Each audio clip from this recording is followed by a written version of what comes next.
Cubren el 8% de la superficie terrestre, sí, el 8%. Y es que los podemos encontrar desde zonas desérticas al Ártico, desde las selvas a la Antártida, cumpliendo funciones que son fundamentales para la ecología de estos lugares. Hablamos de los líquenes, una de las simbiosis más formidables de la naturaleza, y de quienes Juan Manuel Rodríguez, uno de los autores de Líquenes del centro de Argentina, hoy nos va a iluminar. Anduvimos con él por Sierras Chicas, en Córdoba, Argentina, y esto fue lo que nos contó.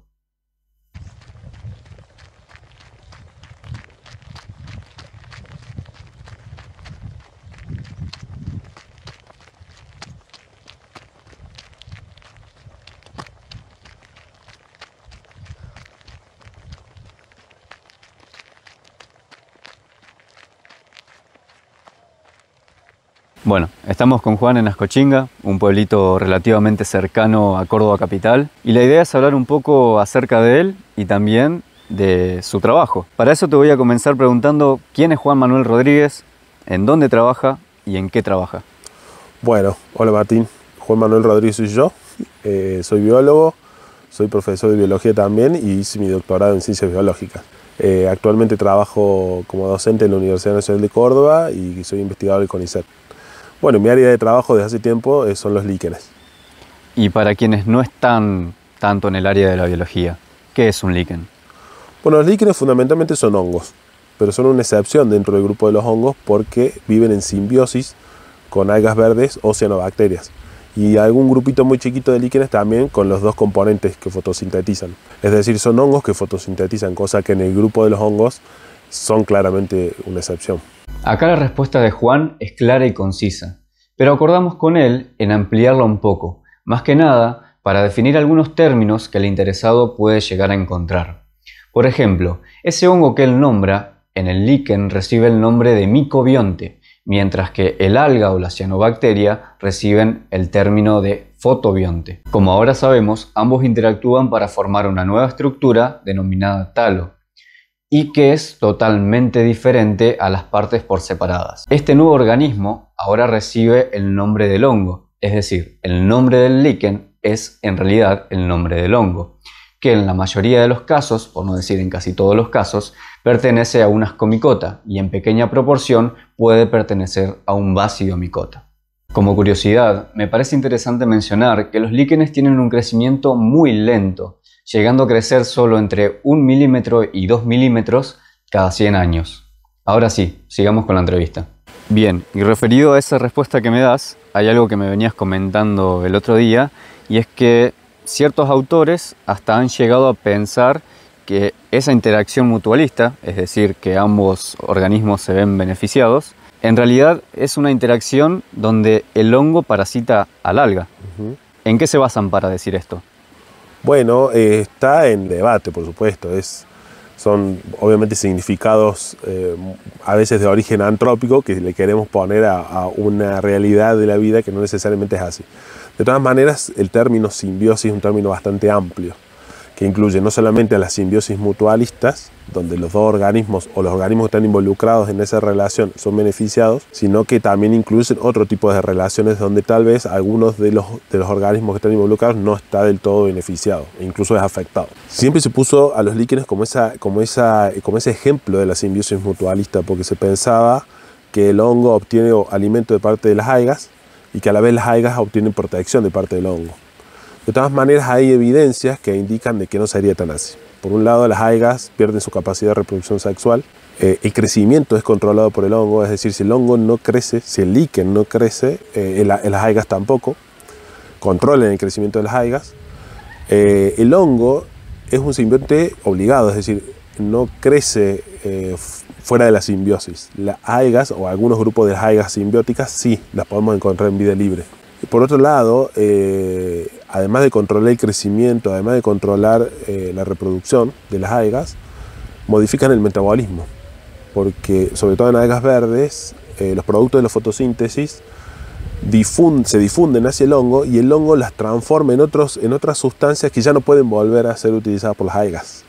Bueno, toda esta serie de transformaciones, todos estos patrones fisiológicos, pero también morfológicos, hacen que estemos pensando en otro tipo de simbiosis que no sea enteramente mutualista. Y hay algunos autores que han propuesto un término que es intermedio, que sería un parasitismo controlado, es decir, que los líquenes son un parasitismo controlado. ¿Y vos tenés alguna postura? Bueno, así como postura personal, no, pero sí con todos los nuevos descubrimientos que ha habido, es decir, se ha descubierto que, por ejemplo, el talo liquénico está, además de estos componentes principales, tienen bacterias, comunidades de bacterias viviendo que cumplen roles. Además tiene levaduras viviendo en la corteza, en un gran grupo de líquenes a nivel mundial. Es decir, de distribución mundial, esas mismas levaduras se encuentran viviendo en la corteza de los líquenes. Además hay hongos que parasitan líquenes, es decir, es una simbiosis bastante compleja. Es más, se ha hablado ya que los líquenes son simbiosis múltiples. Bueno, yo creo que en el ámbito del concepto de simbiosis, la simbiosis liquénica es una simbiosis en particular. Tal vez no la tengamos que asociar ni a una simbiosis mutualista ni a un parasitismo controlado, sino que la simbiosis liquénica creo yo que se define por sí misma en el mundo de la simbiosis. Ahora, a quienes estudiamos biología o carreras afines a ella, cuando hablamos de líquenes nos dicen que son importantes para el ecosistema. ¿A qué se refieren con esto? Bueno, los líquenes cumplen roles ecosistémicos que son significativos y depende también del clima a donde se encuentren, son más significativos que otros climas. Por ejemplo, en los lugares más fríos o templados sí ocupan una buena parte de la biomasa que fotosintetiza. ¿Qué quiero decir con esto? Que son productores primarios. El líquen al tener el alga verde o la cianobacteria que fotosintetiza, bueno, son productores primarios. Entonces cumplen ese rol en particular, pero además tienen importancia en el ciclo del nitrógeno. Hay estudios a nivel global que determinan que los líquenes ocupan el 8% de la superficie terrestre. Como te digo, depende del clima. Por ejemplo, si vas a la Antártida o a la alta montaña, ocupan más superficie. Si vas a las selvas tropicales, ocupan menos superficie en términos de biomasa o en términos de volumen de biomasa. Pero claro, tienen una diversidad de especies muy importante. Te decía lo del ciclo del nitrógeno. Claro, a nivel global son los responsables de los líquenes, junto con otros organismos como briófitos o cianobacterias, son las responsables del 50% del ciclo del nitrógeno. De nuevo, depende del clima donde estemos hablando, van a ser más o menos responsables, o esa tasa varía. Quiere decir que sin los líquenes habría procesos ecosistémicos que realmente se interrumpen. Así que bueno, desde ese punto de vista son muy importantes. Freno para explicar un poco qué es la sucesión primaria, donde los líquenes son fundamentales. Básicamente, este proceso se denomina a la aparición de vida donde previamente no había. Y como los líquenes prácticamente pueden vivir del aire, estos pueden llegar a estos lugares, que pueden haber sido causados por un incendio forestal o la erupción de un volcán, y empezar a prepararlo para que otras especies, otros organismos puedan aparecer y desarrollarse. Como dato de color, los líquenes no solo tienen un papel ecológico muy relevante, sino que también tuvieron una importancia considerable, económicamente hablando, en la antigua Grecia y en otros países de Europa, como colorantes para la ropa. O también, en lugares como China, se suelen utilizar sustancias liberadas por ellos como antimicrobianos, efecto que hoy por hoy se está estudiando en nuestro país en ácidos liquénicos como la antraquinona, que es la que le suele dar ese color anaranjado a líquenes que encontramos en géneros como telosquistes. Y es un dato también que impulsa la siguiente pregunta que le hago. Bueno, según esto que me contabas, tienen un rol fundamental en la ecología, pero ¿se los investiga? ¿Cuál es la situación de la investigación en líquenes tanto en el mundo como en el país? Bueno, a nivel mundial, la liquenología, que es la disciplina que estudia líquenes, una subdisciplina dentro de la biología o de la micología, siempre ha tenido un fuerte énfasis en Europa principalmente y después en Norteamérica, Estados Unidos también. Podemos separar dos grandes líneas de trabajo. Por un lado, la línea que estudia la biología de los líquenes, la diversidad, la ecología, las aplicaciones, y por el otro lado un desarrollo importante que ha tenido la liquenología asociada al papel que tienen los líquenes como bioindicadores. Es conocido de que los líquenes son buenos indicadores de la calidad de aire de un lugar, y desde cuando se descubrió esa propiedad, aproximadamente desde la década del 60-70 del siglo pasado, empezaron a crecer muchísimo las investigaciones en ese sentido, y mientras tanto se iban conociendo la diversidad y distintas aplicaciones de los líquenes a nivel mundial. Luego, desde esas regiones sí fueron formándose distintos grupos en distintas otras partes del mundo, en América Latina en particular. Y en Argentina somos pocos los grupos que nos dedicamos a estudiar líquenes. Principalmente siempre ha habido grupos que estudian, algunos desde el punto de vista taxonómico, algunos grupos de líquenes.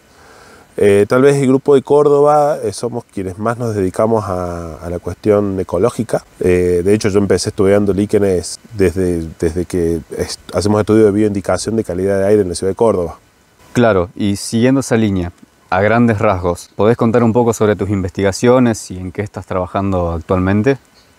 Bueno, como te contaba, yo comencé estudiando líquenes hace bastante ya. Mi primer proyecto en el que participé era cuando estábamos midiendo la calidad de aire en Córdoba con líquenes. Y luego ya me dediqué a estudiar más ecología de gradientes altitudinales o de gradientes climáticos y gradientes ambientales, que tiene que ver con el estudio en las sierras, en el bosque serrano y en los bosques de altura de las sierras grandes. De alguna manera fui intercalando esos estudios ecológicos con estudios de diversidad, porque en el grupo de trabajo siempre íbamos avanzando un poco con la ecología y necesariamente teníamos que ponernos a estudiar desde el punto de vista sistemático, taxonómico, algunos grupos que nos permitían incorporar nueva información interesante a estos patrones ecológicos que estábamos tratando de identificar. Actualmente estoy más orientado a la ecología y la restauración y cuál es el rol de los líquenes en la restauración de bosques y pastizales. Por un lado, entendiendo que juegan un rol principalmente las comunidades de líquenes de suelo, que junto con briófitos y algas o cianobacterias de vida libre forman lo que se llama la costra biológica del suelo, que tiene un rol en el establecimiento temprano de las plantas, y no sabemos muy bien en un ambiente como el de Córdoba cuál es el rol de esa costra biológica en el establecimiento de estas plantas. Por lo tanto, estamos haciendo investigación en ese sentido. Y por otro lado, también en el marco de la ecología y la restauración, tratando de entender cómo es la recuperación de estas comunidades de líquenes, principalmente las que dependen de los árboles para vivir, las epífitas, pero también las comunidades del suelo. Es decir, una vez que se restaura un ecosistema, ya sea que se le quite el disturbio o que hay restauración activa, ¿cómo vuelven esas comunidades? ¿Vuelven con las mismas especies? ¿La estructura de las comunidades es diferente? ¿Necesitamos ayudarlas a que vuelvan? Es decir, hacer mecanismos, estudiar herramientas de restauración activa de estas comunidades. Bueno, todas esas preguntas son las que hoy estoy investigando de alguna manera. Bueno, eso es actualmente, pero también me contaste que anduviste en la Antártida. ¿Qué hiciste allá? Bueno, en la Antártida sí, eso es lo bueno de estudiar líquenes, que te lleva a lugares así muy impresionantes. Uno de esos lugares fue la Antártida. No sé si sabías, en la Antártida, sobre todo en la porción terrestre de la Antártida, que está cubierta de hielo casi todo el año, en verano se liberan algunas superficies y son colonizadas por líquenes y briófitos. Y son los líquenes y briófitos los encargados justamente de todo el ciclado de nutrientes en esa porción del continente, de la Antártida en particular. Así que son muy diversos, son muy importantes desde el punto de vista de la ecología de la Antártida. Y fuimos a estudiar una oportunidad que se nos dio de ir a estudiar la sucesión primaria a partir del retiro de un glaciar.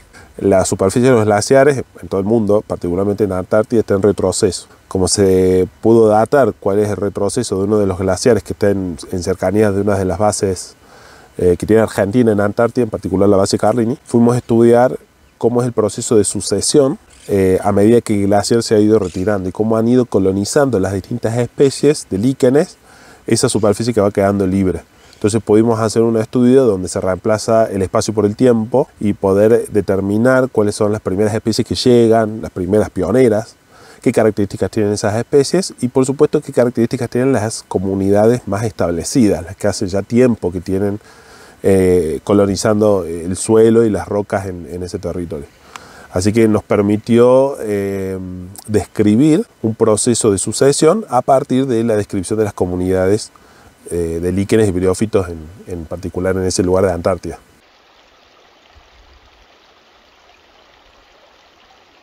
Y bien, en base a lo que venimos hablando y en base también a lo que vos sabés, ¿crees que se le está dando la importancia que merecen a estos organismos? Y en caso de que la respuesta sea no, ¿por qué considerás que esto es un error? Bueno, en general no solamente hablando de líquenes, sino de un montón de otros organismos que son poco conocidos.